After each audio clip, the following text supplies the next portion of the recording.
매일 아침을 뉴스로 깨웁니다. 신율의 출발 새아침.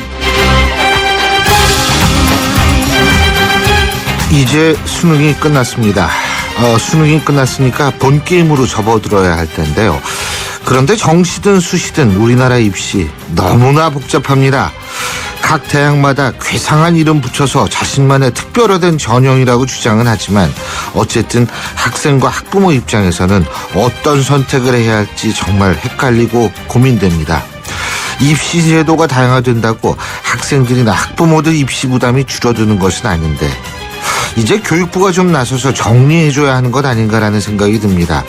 어차피 인구 감소로 전체 학생 수는 매년 줄어들어서 2019년에는 상당수의 대학이 문을 닫아야 할 정도로 학생 수는 급감하게 될 수밖에 없는데 대학을 위한 입시가 아닌 학생을 위한 입시로 이제는 좀 바뀌어야 한다는 생각입니다. 어쨌든 학부모 여러분 그리고 수험생 여러분 어제 모두들 수고하셨습니다. 신일의 출발 새 아침 오늘 순서 시작합니다.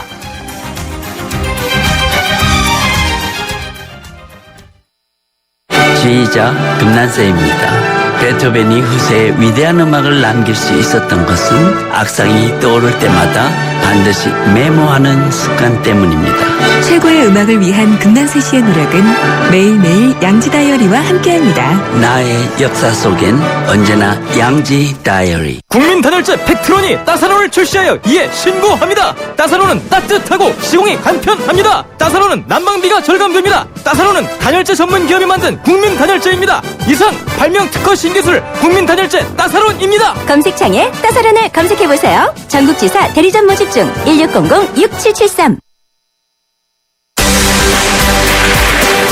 뉴스를 읽어드립니다. 뉴스를 보여드립니다.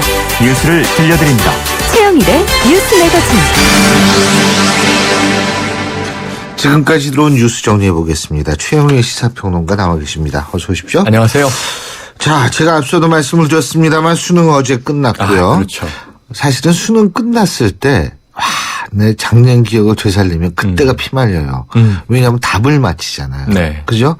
답 맞히고서 이제 그 예상 점수 뽑고요. 예상 점수 뽑고 사정표를 또 봐야죠. 예. 근데 수학은 망쳤는데 그러면 이제 완전히 끝난 것처럼 생각이 되다가 갑자기 과탐에서 좀 잘 봤다 이러면 이제 죽었던 게 살아나고 난리도 아니었어요. 작년 기억이라 생생하시네요. 그럼요. 그거 진짜 못할 짓입니다. 네. 그러니까 제가 앞서 오늘 오프닝에서 얘기한 것처럼 대학들 정신 차리고 이것 좀 줄여야 돼요. 수능, 맞습니다. 입시 전형이 다양화 어쩌고 저도 떠드는데 해봤는데 전형 내용을 알 수가 없더라고요. 그거 줄여야 되고 어차피 황우여 장관이 얘기한 것처럼 저희 인터뷰 때 예전에 얘기를 했거든요. 한 100개 넘는 대학이 문을 닫을 수밖에 없는 현실이다. 네. 그럼 정신 차리고 이걸 그리고 해야지. 또 이제 이과 문과도 합친다는 거 아닙니까? 전 그건 또 지나치게 합치는 거 아니에요? 예? 경계 없애기. 그럼 이와이면 다 융복합. 합치지 뭐. 네. 하나로. 오늘 카피는 뭡니까? 오늘 카피요. 원래는 커버업 해서 은폐라는 뜻인데요. 덮는다. 근데 사실 오늘 또 덮는 얘기와 때 맞춰 첫눈이 내렸습니다. 새벽에 오다 보니까. 그렇죠. 눈이 모든 걸 덮잖아요. 그래서 오늘은 첫눈으로 가겠습니다. 첫눈. 네. 좋습니다. 근데 왜 오실 때 첫눈이 왔대 4시에 왔다는데 여기 4시에 도착하셨어요? 덮여 있더라고요. 덮여 있는데 농담이에요. 가양대교는 사고 났습니다. 그래요? 근데 오늘이 14일이라 예. 무비데이라서 연인들이 영화 보는 날이래요. 그런데다 또 불금이고 별날이 다 있네. 수능도 끝났고 오늘 이제 밥 먹는 날 같은 건 없어요? 네. 삼겹살 데이 이런 거 있습니다. 삼겹살 데이 있군요. 자, 그럼 첫눈 어떤 뉴스부터 얘기해 볼까요? 자, 이제 원래는 은폐인데 눈이 덮었다. 자, 지금 이제 임병장 그럼 총기 난사 이렇게 그렇죠. 기억나고요. 예. 윤일병 하면 이제 이병장. 그렇죠. 살인죄에 버금가는 45년형 선고받았고요. 예. 그래서 최근에 이제 구이병이라는 이름이 언론에 오르내립니다. 2012년 예. 초 사건인데요. 어느 날 쓰러진 구이병이 19달 만에 이제 소위 식물인간 상태에서 맞습니다. 의료상으로는 기적적으로 의식을 예. 회복한 건데요. 이게 1년 7개월 만에 깨어났는데 기쁜 일인데 분명히 깨어나자마자 사실을 밝혀달라 이렇게 이야기하면서 자신은 구타당했다. 그리고 이제 거의 2년 전 거슬러 올라가서 가해했던 선임병들의 이름을 정확히 기억을 한 거죠. 예. 이 선임병들은 이제 대부분 제대한 상태였습니다. 예. 그래서 이제 지금 군내에 충격이 일어났죠. 그렇습니다. 지난번에 지상파의 시사 프로그램에서 이 문제를 집중적으로 다뤘는데 결국은 구타의 신고전 이걸 보면서 국방부가 도대체 국방부는 맨날 아니다 이랬다가 나중에 맞습니다. 증거 드러나면은 인정하고. 그렇죠. 이게 국방부가 이러면 안 되죠. 그래서 군인의 가장 중요한 건 명예예요, 명예. 맞습니다. 그래서 목에 칼이더라도 명예를 지켜야 될 사람들이 예. 맨날 부인하다가 하면은 사실은 그게 이게 말이 되는데요, 이게. 그래서 시가전 훈련이나 우리가 이제 전투 훈련 할 때 엄폐라는 말을 많이 쓰는데요. 그것 때문에 자꾸 은폐가 이게 생리적으로 이거 습관화되는 거 아닌가 하는 우려가 있는데 이거 잘 들어보시면요. 그 다음이 문제입니다. 예. 그러니까 이제 사건 5일 후에 가족이 찍은 사진은 이 구이병의 뒷머리에 상처가 있다. 이게 강목으로 맞은 구타의 흔적이다. 그랬더니 군은 이건 2주 후 정도에 생긴 건데 욕창이다. 근데 욕창이라는 증거를 군의관도 그랬고 이 한림대병원에서 진료를 받았어요. 민간병원도 그렇게 얘기를 했고 그래서 이 소견이 맞다. 그래서 가족들도 당시에는 욕창인가 보다 생각하고 넘어갔었다는 거죠. 근데 이제 그게 아니다라고 하는 진실 공방이 벌어진 건데요. 한민구 국방장관이 어쨌든 의혹이 있으니 본인이 깨어나서 구타당했다고 또 진술을 했고요. 재수사한다라는 방침을 밝혔는데 제가 너무 이상했던 것은 재수사는 원점에서 기존에 보는 걸 백지화하고 새로 수사한다는 거 아닙니까? 예. 근데 거기다 국방장관이 토를 다셨어요. 그럼에도 불구하고 나는 초기에 수사 기록을 신뢰한다. 이게 별로 이상하지 않다. 이렇게 얘기를 하셔서 저도 그런 말 하는 걸 별로 이상하게 생각하지 않아요. 항상 그래왔으니까. 근데 욕창 말씀하셨는데 그 욕창이 아니라는 증거가 있었다라는 보도를 제가 어제 본 것 같은데. 한민구 국방장관이 그 이야기를 하고 제1 가능성, 제2 가능성, 제3 가능성 얘기한 이후에 어제 저녁에 언론에 쫙 뿌려진 것이요. 이게 지상파 뉴스에서 방영이 된 건데요. 민간 병원의 당시의 의료 기록을 뒤진 겁니다. 취재진이. 그랬더니 민간 병원의 이 진료 기록에는 욕창 없음 이렇게 써 있었던 겁니다. 그러니까 이 2주 후까지도 욕창은 없었던 것으로 병원은 진료를 했어요. 그럼 이제 군이 발표한 게 거짓말이 된 거죠. 지금 당장. 그래서 이제 그것이 과연 그렇다면 이제 구타에 의한 상흔이냐 이건 또 이제 따져봐야 될 문제긴 하지만 욕창이라고 계속 일관적으로 주장한 군의 말이 거짓말일 가능성이 높아졌고요. 또 하나는 사고 당일날 구타로 쓰러졌다는 정황을 군은 알고 있었다는 겁니다. 그럼 이제 이미 거짓말로 지금 흘러가고 있는 추세입니다. 어젯밤부터. 물론 한민구 장관은 그런 자세한 거는 몰랐겠죠. 내막을 모르셨겠죠. 그건 모르고 그러고서 이제 그 밑에 있는 사람들의 얘기를 믿었겠죠. 난 그건 충분히 이해하지만 그럼에도 불구하고 국방부의 수장이기 때문에 이런 일이 자꾸 반복이 되잖아요. 지금 올해만 해도 몇 번째입니까 이게. 맞습니다. 그러면 이거는 대국민 사과를 진솔하게 해야 될 문제라고 생각합니다. 그래서 그동안 병역문화 개혁이라고 하는 태스크포스를 만들어서 민간도 참여해서 안을 냈고요. 그 안의 실효성 일부는 실효성 논란이 있습니다. 이게 과연 가능한 얘기냐. 또 전화를 쓰게 한다 말게 한다 여러 가지 국회에서도 논란이 많았죠. 그런데 결국은 바뀌지 않았다. 그럼 국민들의 마음은 절대 바뀌지 않는다. 바뀌지 않을 것이다. 이렇게 불신으로 흘러가서 이런 실망과 분노에 어떻게 답할 것인지 답답합니다. 국방부가. 맞습니다. 문제는 징병제를 하고 있는 우리나라에서 지금 아들을 가진 부모님들의 마음이 어떨지를 사실은 좀 헤아려 봐야 합니다. 그러니까 우리가 군에 가서 고생한다 이런 거를 두려워하는 게 아니거든요. 지금 부모님들은. 정정당당하기만 하면요. 그렇죠. 제일 두려워하는 건 뭐냐면 자꾸 사고 나는 거 이걸 자꾸 어떻게 축소하거나 이걸 어떻게든 좀 덮어보려고 하고. 맞습니다. 이런 일을 하니까 자꾸 문제는 골마지고 얘기는 반복되고 이러니까 이게 겁이 나는 거거든요. 그러니까 이걸 모르나? 이 군에 있는 사람들. 속담에 있잖아요. 이 호미로 막을 걸 가래로 막는다. 이게 눈 오면 말이죠. 군대에서 연병장에 가래 들고 나와서 눈 치워야 되거든요. 맞아요. 호미로 막을 걸 자꾸 가래로 막을 일을 만들고 있습니다. 또 다른 뉴스 있습니까? 네. 박근혜 대통령 어제 미얀마 네피도에서 열린 그 아세안 플러스 3 여기서 플러스 3가 한중일이거든요. 정상회의에서 한중일 3국 정상회담을 깜짝 제안했다. 자, 이 회의장에는 아베 총리와 리커창 총리도 나란히 있었고요. 향후에 이제 3국 외교장관 회의를 거쳐서 아마 올해는 어렵겠지만 내년 어느 시점인가 예. 한중일 정상회담이 잡힐 가능성이 높아졌습니다. 예. 자, 왜 이 한중일 정상회담 카드를 장기간 표류해 왔는데 전격 꺼내든 것인가? 그래서 이제 동북아 외교전에서 주도권을 쥐려는 박근혜 대통령이 좀 적극적인 이제 포석을 두었다 이렇게 평가되고 있고요. 어제 우리나라 국회는 지금 호주로 떠나셨어요. 미얀마에서 일정을 마치고 그리고 호주에서 또 이제 정상회의를 참석하는데 한 호주 한 캐나다 FTA 전격 비준했습니다. 예. 여야 합의로 비준한 건 좋은데 여기서 약간 부실 논란이 있습니다. 이 외통부가 비준을 하고서도 여야가 합의는 됐지만 주무부처의 보고도 제대로 못 받았다 이렇게 볼멘 소리가 나왔는데요. 예. 왜 그러냐면 이번 정부 초에 조직 개편이 돼서 외통부가 외교통상이 아니라 외교통일부잖아요. 예. 그래서 지금 이것은 그렇죠. 산업통상자원부기 때문에 이 산통위에서 아. 이제 저 국감은 했고 비준만은 외교위에서 하는 걸로 돼 있기 때문에 비준은 외교위가 했고 그 내용을 잘 지금 모르는 겁니다. 근데 이 내용에 대해서 지금 통일통위에서 통짜가 빠졌으니까. 맞습니다. 맞습니다. 이게 바뀐 거죠. 이 맥락이. 그런데 비준은 외교위가 한다. 이렇게 돼 있는 거죠. 그래서 지금 이 내용을 가지고 조금 이제 논란이 오늘 조간 뉴스에서부터 터지고 있는데요. 축산 농가에 대한 보상책이 뭐 과다한 거 아니냐. 너무 졸속으로 비준한 거 아니냐. 이건 좀 이제 국회 상황을 지켜봐야 되겠고요. 예. 어쨌든 FTA는 지금 한중 간 FTA 타결도 그렇고 늘 양날의 칼이기 때문에 우리가 조심스럽게 잘 다뤄야 할 거라고 봅니다. 그래서 제가 항상 FTA가 프리 트레이드 어그리먼트가 아니라 페어 트레이드 어그리먼트 다시 말해서 자유무역 협정도 중요하지만 공정무역 협정이 돼야 된다. 공정해야죠. 제가 맨날 맞습니다. 농담처럼 그런 얘기를 하는데 오늘 이것과 관련된 노래 있어요? 오늘 첫눈 말씀드렸으니까요. 네. 이 국민 여동생 둘입니다. 김연아 양과 아이유 양이 함께 불러주는 얼음꽃. 김연아 선수가 노래도 해요 이제? 노래 잘합니다. 이거 그렇구나. 네, 아이유 못지 않습니다. 예. 제목이 얼음꽃. 얼음꽃. 네. 예.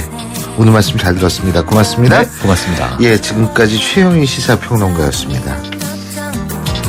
어느새 멀어진 그곳에 그런 꿈을 꾸어요.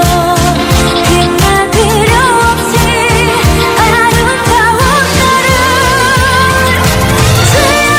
차가워도 슬프게 하늘도 바쁜 마음이 타는 나를 눈이 하긴 만으로 봐요. 그 안에서 또 피어난 나를 눈길이 없는 곳 박수갈채 없는 곳 그곳에 홀로 서 있을 때 나만이 오롯이 나를 바라보는 곳 거기서 웃을 수 있을 때 그런 나를 믿어요. 날 사랑해줄 수 Best shot Best to enjoy Best shot Best shot To the best manager Best shot Best shot Best smile Best shot 전자제품 쇼핑은 베스트숍에서. Best shot 삼성 신도시 분양 속보입니다. 눈앞엔 골프장 조망, 단지 앞엔 초중고교와 도서관, 중심 상업시설까지 가까운 968세대 대단지가 옵니다. 상위 40개 건설사 중 부채 비율이 두 번째로 낮다는 그 동일이죠? 삼성이 아껴둔 중소형 대단지, 고양 삼성 7블럭, 동일 스위트 1차 오픈 중. 문의 02381-7373. 신율의 출발새 아침 1부 순서는 여기까지입니다. 잠시 뒤 2부에서 뵙죠. YTN 라디오 환경 캠페인 숲의 경제적 가치를 알고 계십니까? 우리 국민 1인당 연간 136만 원의 가치를 돌려주는 고마운 숲. 하지만 한 번 훼손된 숲이 되살아나려면 50년 이상이 걸린다고 합니다. 시장에 갈 땐 비닐봉투 대신 장바구니로, 가까운 거리는 걷거나 자전거로, 일회용 컵보단 나만의 예쁜 컵으로 우리가 실천하는 작은 행동이 녹색 지구를 웃게 할 수 있습니다. 이 캠페인은 더 나은 내일을 위해 동행하는 신한은행과 함께합니다. 인생을 살아가며 당신 곁에는 어떤 사람이 필요할까요? 내가 힘들 때 도와줄 수 있는 사람, 내가 가야 할 길을 안내해 줄 수 있는 사람, 그리고 내게 희망의 기운을 북돋아주는 따뜻한 디딤돌 같은 사람, 바로 신용보증기금입니다. 중소기업 CEO 여러분, 예비 창업자 여러분, 중소기업의 희망 디딤돌 신용보증기금이 대한민국 중소기업의 소중한 희망이 이루어질 수 있도록 지원합니다. 기업이 행복한 세상. 밸류 크리에이터 신용보증기금이 함께합니다.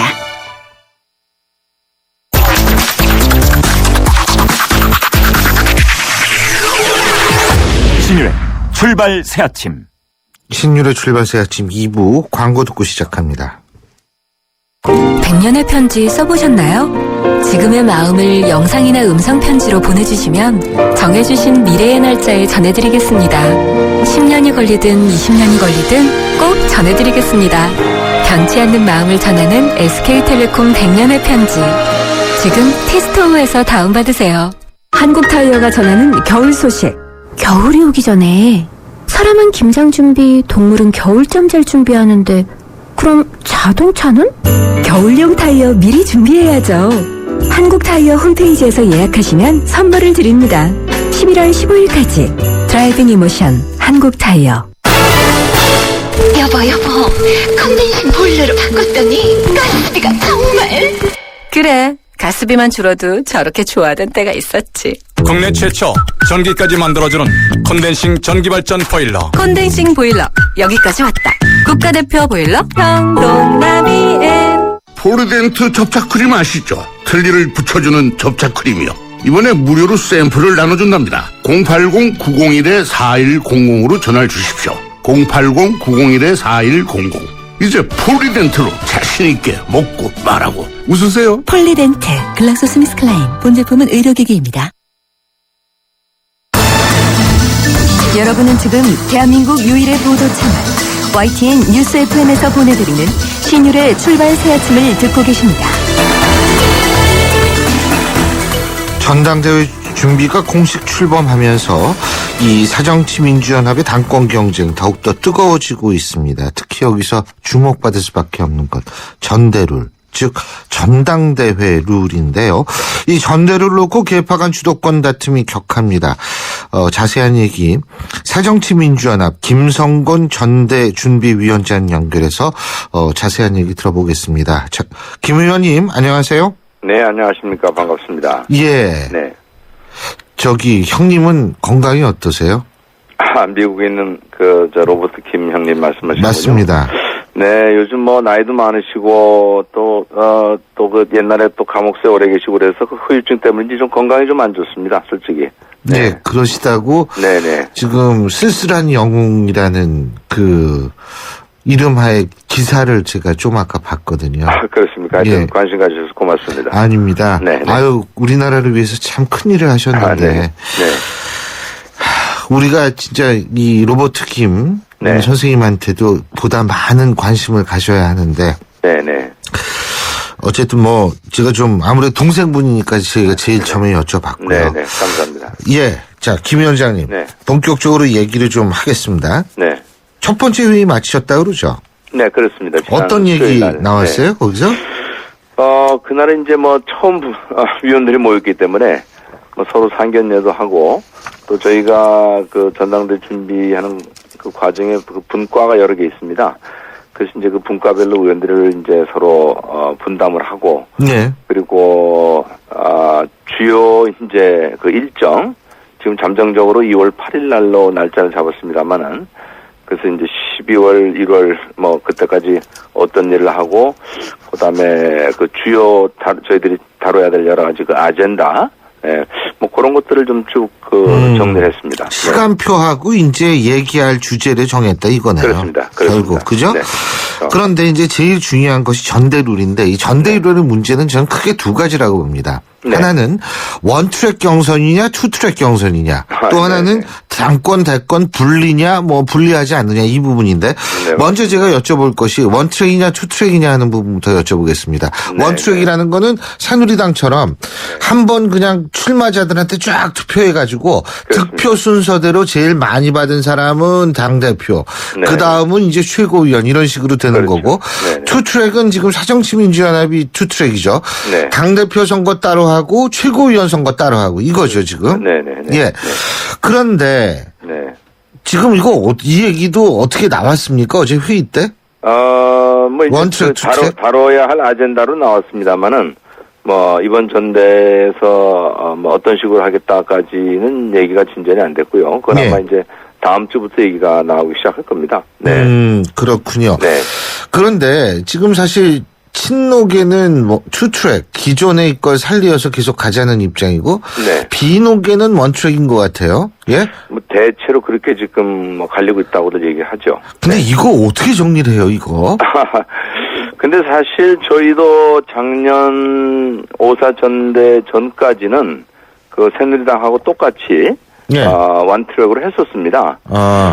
근데 이제 원트랙 뭐 서로 장단점이 있습니다만은 그 저희 당의 지금 가장 그 큰 문제점의 하나가 이 지도부가 좀 안정성을 갖지 못하고 수시로 이렇게 물러나고 또 뭐 비대위 체제가 되고 제가 어저께 카운트해 봤더니 2004년도 열린우리당 때부터 지금까지 지도부가 무려 10년 동안 28번이 바뀌었더라고요. 아니 죄송한 얘기지만 새정치민주연합 그쪽 야당 쪽은요 항상 비상 상태였었어요. 비대위가 이번에 몇 번째인데요. 그러니까 비상이 정상이고 정상이 비상인 상태 아닙니까?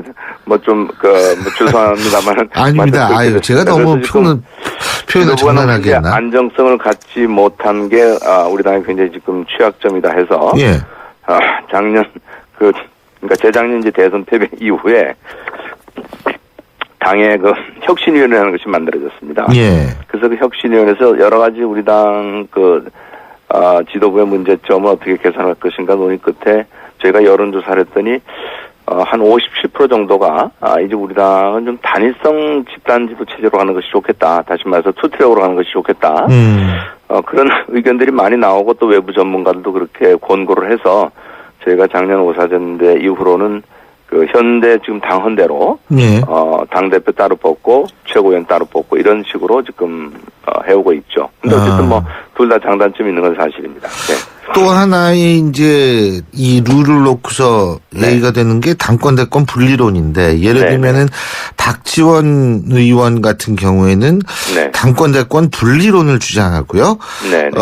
그리고 그러니까 이게 대권을 잡을 사람은 당권에 도전해선 좀 곤란하다는 입장이고 문희상 의원이나 정세균 의원도 사실은 마찬가지입니다. 두 분 같은 경우에는 당권 대권 그거 뭐 분리를 할 필요가 뭐가 있느냐. 정세균 의원은 저희랑 인터뷰할 때 그럼 손은 누가 키우느냐는 표현으로 하셨는데 지금 이 부분은 어떻게 정리가 돼야 되나요? 이것도 이게 그것도 뭐 상당히 좀 어려운 문제입니다만은 지금 저희 당헌 25조에 보면은 대권에 나갈 사람은 그 당대표를 1년 전에 그만둬야 된다. 그러니까 1년 전에는 그 대권 나가려는 사람이 당권에 도전해서는 안 된다. 라는 그 지금 룰이 돼 있습니다. 이제 그거는 대권 나갈 사람은 오로지 그 대권에만 충실해야지 당권을 갖고 있으면 이게 이제 대권 주자의 어떤 뭐 인기가 이렇게 좀 부침함에 따라서 또 당도 자꾸 또 흔들릴 수가 있기 때문에 당은 당대로 안전하게 가고 또 대권 후보대로 가자 그래서 이제 그렇게 만들어놨거든요. 근데 지금 문제는 대통령 선거까지는 지금 한 3년이 남아 있습니다. 근데 그때 대권 후보가 누가 될지 사실 지금 예단하기는 좀 어려운 상황인데. 물론 그렇죠. 그래서 지금 3년 남겨놓고서 당권 대권을 분리하는 것이 맞느냐 하는 데는 뭐 제 개인적으로는 그건 조금 무리하다. 그러니까 그걸 제도적으로 맡기는 무리하다는 생각이고요. 그러나 사실 지금 뭐 후보 중에 지금 대권 나갈 사람 또 당권 나갈 사람이 대체로 조금 분리되어 있는 거 아닙니까? 지금 뭐 대권 후보로는 현재 이제 문재인 후보가 가장 지금 부각되고 있고요. 정세균 후보도 대권 나갈 거요? 이제 그러나 어쨌든 지금 현재로 그 대권 후보의 가장 이제 강력한 그 진도는 이제 문재인 후보가 갖고 있죠. 네. 예. 근데 거기에 문제가 있는 거 아니에요? 근데 더 지금 문제가 뭐냐면은 이번에 이제 당권을 잡는 분이, 당대표가 되는 분이 2016년도에 국회의원 공천권을 갖는다는데 사실 좀 문제가 있습니다. 글쎄요. 제가 그 얘기 하려고 그랬어요. 네네. 그러다 보니까 대권 후보라는 것도 그렇지만 그 대권 후보가 국회의원 공천권을 이걸 갖고서 하는 것이 과연 당에 도움이 되느냐 안 되느냐 이제 또 이런 또 시비들이 있거든요. 네네. 그렇죠.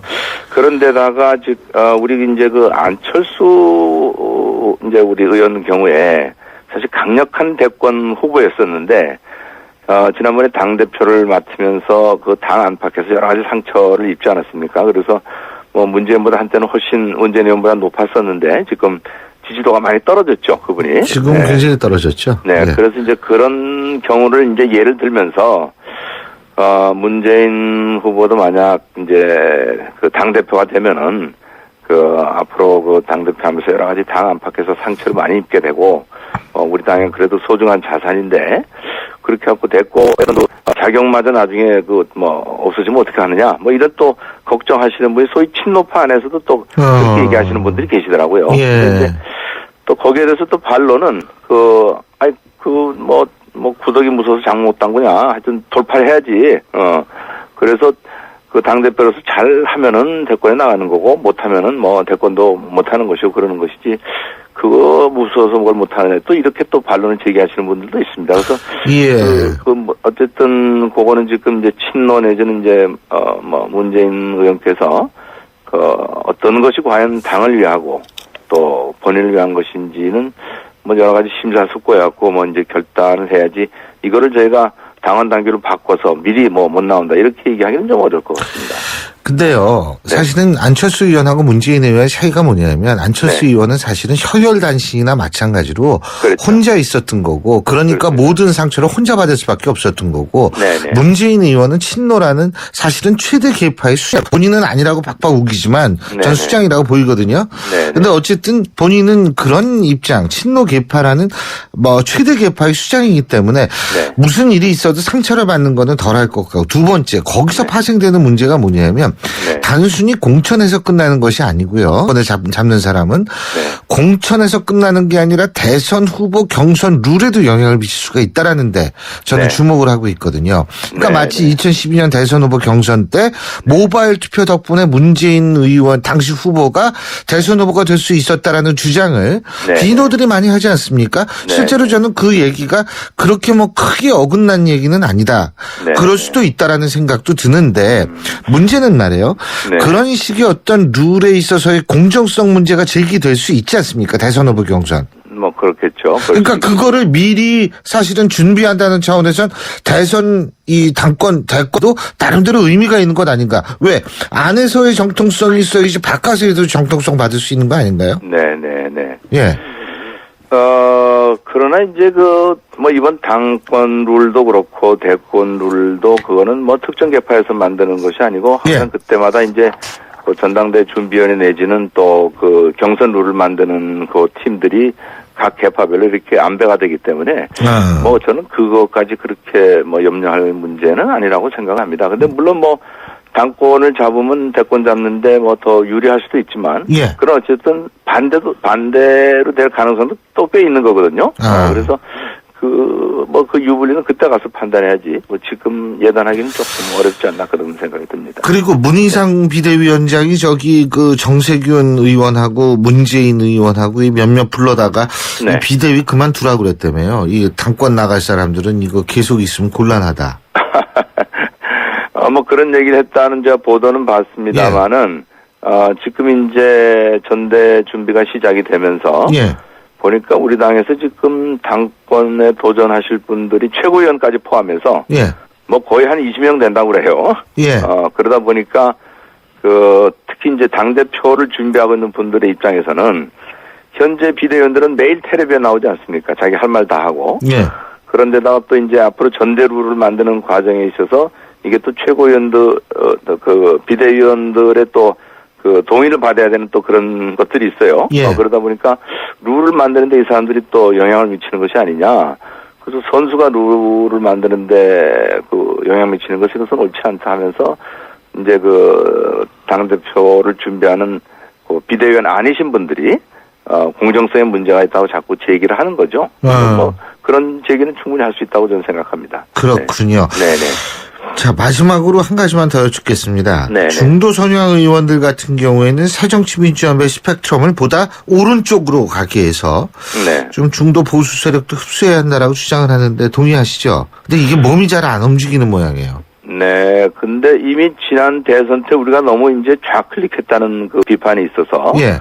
그 작년 5.4 전당대회 때 정강 정책을 하면서 좀 중도 성향으로 이렇게 좀 우클릭을 해놨습니다. 그리고 또 안철수 신당과 합당을 하면서도 또 조금 그것이 보완됐고요. 그래서 제 생각에는 현재 그 저희 당헌 그 당규가 대체로 진보하고 중도하고 이렇게 균형적으로 만들어져 있기 때문에. 근데 그렇게 잘 안 보이는 사람이 많은 모양이에요. 그렇죠. 근데 그 보는 시각에 따라서 그런 거죠. 근데 어쨌든 뭐 저희는 이런 진보적인 입장하고 중도적인 입장을 같이 안고 가는 것이 맞지 어느 한쪽을 배제하고 한쪽만 택하면은 둘 다 성공하기가 어려운 그런 양쪽이 균형 있게 가는 것이 맞다 이렇게 생각을 합니다. 알겠습니다. 그리고요. 네. 형님이시죠? 친형님 로버트 네. 김 선생님이요. 네. 저희가 절대로 잊은 것이 아니라는 말씀을 꼭 전해주십시오. 네네. 예, 대한민국이 굉장히 신세를 많이 졌는데 네네. 우리는 절대로 잊지 않습니다. 이 말씀 꼭 전해주시고 오늘 말씀 감사합니다. 여기까지 듣겠습니다. 네, 고맙습니다. 감사합니다. 네. 예, 지금까지 새정치민주연합의 김성곤 전대준비위원장이었습니다. 경제 컬럼니스트 정철진의 경제 시선.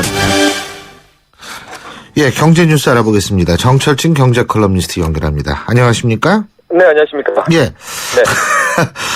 아니, 요새 허경영 씨가 자꾸 생각이 나는 얘기들이 많아요. 그러니까 노인분들한테 돈 준다는 것도 허경영 씨의 공약이었었거든요. 네. 그것도 이제 기초노령연금. 그 다음에 이제는 신혼부부한테 집 한 채씩 준다. 예? 네. 예. 이거 새정치민주연합에서 지금 이러고 나오는데 이거 가능한 얘기예요? 예, 신혼부부에게 돈 준다는 얘기도 했었죠, 허경영 씨가. 예. 진짜 말씀하신 대로. 신혼부부 정확히 얼마 준다고 그러는지 아세요? 1억 준다 그랬어요, 1억. 금액은 예. 억 단위 아니었습니까? 1억이요, 1억. 예. 그랬었는데, 이번 정책은 새정치민주연합이 내놓은 정책입니다. 어제 포럼, 이제 발족식과 토론을 했었는데, 이름이 신혼부부에게 집 한 채를 포럼입니다. 신혼부부에게 집 한 채를 포럼. 홍종학 의원이 아이디어를 내고요. 우윤근 원내대표도 합류를 해서 거의 의원 수만 한 80명 정도 됩니다. 근데 핵심은 신혼부부에게 임대주택을 주건다, 제공하겠다 이런 건데요. 크게 일단 내년에만 5만 명 대상입니다. 3만 쌍에게는 임대주택을 공급을 하고 나중에 2만 쌍에게는 한 2% 저리에 주택자금 빌려주겠다 이런 방안인데요. 최종 목표를 보니까 신혼부부에게는 한 100만 호까지도 공급하겠다. 이런 목표는 이제 세워놨습니다. 갑자기 노태우 정권이 생각나네요. 건 아닙니다. 네. 노태우 정권이 생각이 나요. 100만 호? 예. 다 이제 과거의 추억이 떠오르는데요. 그럼 돈을 어떻게 하겠나 봤더니 내년은 이제 일반 회계에서 한 2,430억 정도 빼오고 국민주택기금이 있습니다. 여기 한 15조 정도 되는데 이 중에서 한 1조 1,000억 원 정도 여유자금에서 빼오면은 충분히 내는 5만 쌍 정도는 커버가 된다 이런 거고 앞으로도 이게 굳이 법을 만들거나 바꾸지 않고 일반 회계 추계 방식에서 한 몇천억 빼오고 국민주택기금에서 한 2조 3조 원 정도 사용하게 되면은 예산 편성에 문제 없다 이제 이런 주장입니다. 그 어떻게 보세요?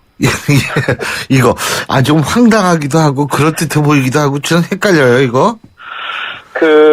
일단은 제가 이제 기본적으로 재원 마련에 저는 좀 이제 반대하는 편입니다. 왜냐면은 이제 이 기금 사용에 있어서 국민주택기금을 이제 쓰겠다는 건데, 기금은 법을 안 바꿔도 되니까 여기서 저기서 이거 갖다 쓰겠다 하는데, 국민주택기금 이걸 누구 마음대로 맨날 갖다 쓰게 할 수 있는지 또 많은 사용처가 있을 텐데, 이게 좀 의문인데다가 형평성 문제도 있습니다. 지금 대상은 신혼부부에게 주겠다는 건데, 지금 힘든 저소득층도 많지 않습니까? 그렇죠. 그러니까 그러면 이분들 먼저 도와줘야 되는 거 아니야? 이제 이런 거 얘기가 되겠고요. 또 1인구 가구들도 마찬가지고 또 싱글세 나왔을 때도 마찬가지였었는데 이번 신혼부부에게 주겠다는 것도 뭐냐면은 실제로 저출산 문제 해결하겠다는 거거든요. 아이 많이 낳으려면은 결국은 결혼을 해야 되고 결혼을 장려하기 위해서 신혼부부에게 이 주택 문제 해결하겠다는 건데 이것도 정확한 정책이 아닌 게 만약에 신혼부부가 결혼을 하고 이제 집도 한 채 이제 싸게 얻었습니다.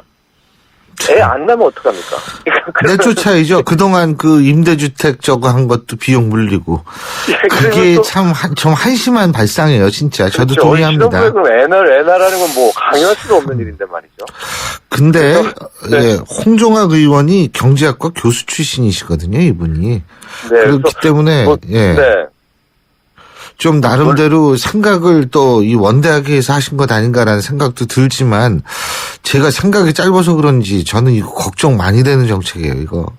그렇습니다. 이제 국민 감정이라는 게 있고요. 하나하나 좀 법규를 뜯어보면은 이제 홍종학 의원의 계획이 뭐 허무맹랑한 건 아닙니다. 여기저기에서 예산이나 이런 계산도 딱딱 맞아 떨어지는데 그 근본적인 거, 이 결국은 출산을 높이려는 거 아닙니까? 예. 출산을 높이려는 거를 신혼부부에게 집 한 채를 이렇게 멀리 좀 가버리니까 그 사이에 정책적 오차가 발생할 수 있겠다 이런 생각해봅니다. 허경영 씨한테 한번 물어봐야 될 것 같아요. 어떤 아이디어를 가지고 이렇게 그때 돈을 주겠다. 비슷하게 많이 나가니까. 그리고 한국은행이 기준금리 동결을 했어요. 어제 말씀하셨지만, 그죠? 네, 예. 다수설은 이제 동결이었다. 역시 다수설대로 의견이 나왔습니다. 이유가 있었습니다. 이제 가계부채 너무 많이 늘었다. 그리고 지금 금리 인하한 지 이제 8월, 10월에 했으니까 뭐 얼마 안 됐다. 지켜봐야 된다. 6개월 정도는. 그리고 이제 앞으로 미국 금리 인상한다고 하는데 우리가 더 내렸다가는 자칫 한순간에 이제 해외 자금 빠져나갈 수 있다. 이런 이유를 붙였는데 중요한 거는 말이죠. 그러면 이제 금리 인하가 올해는 이걸로 끝이냐 아니면 연내, 그러니까 다음 달이죠. 한 번 더 내릴 수 있느냐. 기준금리 추가 인하 가능성을 놓고 이제 또 한 번 이견이 엇갈리고 있는 그런 모습입니다. 예, 그렇군요. 근데 어떻게 될 것 같아요? 지금 뭐 또 한 번 다수설을 말씀드리면은 연내에는 금리 인하 안 할 것이다. 또 내년 한 1분기 뭐 그 정도에 대해서 논의가 되지 않을까 생각을 하는 게 다수설입니다. 실제로 이제 금리 인하를 하려는 지금 가장 큰 목적은 엔저 잡으려는 거거든요. 그렇죠. 엔화 가치가 하도 떨어지니까 우리도 금리를 낮춰서 우리 원화 가치도 떨어뜨리는 스스로 이제 못난이가 되는 이제 그런 정책으로 맞불을 놓겠다는 건데 이주열 총재가 이 뭐 엔저 문제로 금리로 엔저 문제 잡을 생각은 없다. 그리고 엔저가 뭐 과도하다. 여기서 멈추지 않겠는데 이런 생각을 해서 엔저를 가지고 금리 인하할 것 같지는 않은데 제 바람이 있다면은 이주열 총재가 이런 식으로 말을 하지 말고 오히려 연준 총재들처럼 경기 나쁘면은 언제든 우리 한국은행이 돌아온다. 통화 정책을 써서라도 경기 부양하겠다. 좀 이런 발상으로 말이죠. 코믹 립 서비스를 해도 좀 이런 좀 발언을 자신감을 불어넣는 발언을 좀 해줬으면은 훨씬 더 낫지 않을까. 안 하더라도 말이죠. 그런 바람 가져봅니다. 예, 오늘 말씀 여기까지 듣죠. 고맙습니다. 감사합니다. 예, 정철진 경제 컬럼니스트였습니다. I started this war killing Germans in Africa. Now I'm killing Germans in Germany. 역사를 바꾼 그들의 불가능한 전쟁이 시작된다. 300 run before. Why are we gonna run now? Come on! We are on our own. Here we go. 브래드 피트, 로건 레먼, 퓨리. 11월 20일 IMAX 대개봉. 15세 이상 관람가. 쉐보레의 놀라운 혜택과 함께 찾아온 쉐보레 11월의 크리스마스. 지금 쉐보레에서 스파크, 크루즈, 캡티바를 구매하시면 최대 3년 무이자 할부 또는 차종에 따라 최대 200만 원 할인까지. 전시장 및 홈페이지 참조, 일부 모델 제외 11월 30일까지. Chevrolet, find new roads. 당신의 아파트는 평택의 비전을 품었는가? 삼성 반도체가 선택한 평택의 개발 비전. KTX 신평택역 개통 예정으로 더 빨라지는 미래 가치. 평택 비전 푸르지오. 선점하십시오. 평택의 프리미엄. 11월 오픈 1670-7087 대우건설. 안녕하세요. 저 비단이구만요. 알뜰한 우리 음에 가족들 챙기는 데는 아낄 줄을 몰라요. 알뜰한 주부님들 통신비만큼은 M모바일이 아껴드릴게요. 수덤폰 무대로 유심만 바꾸면 통신비가 최대 반값. 따질수록 KT 알뜰폰 M모바일. 가입문의 1899-5000번. 우리집 통신 대표번호 101. TV지를 101로 인터넷을 101로 홍보이도 101로 모두 가입해 CCTV만 가도 101로 함께 101. 우리집 통신은 101로 모두 다 해결해요. LG U+. 신율의 출발새 아침 2부 순서는 여기까지고요. 잠시 뒤 3부에서 뵙겠습니다.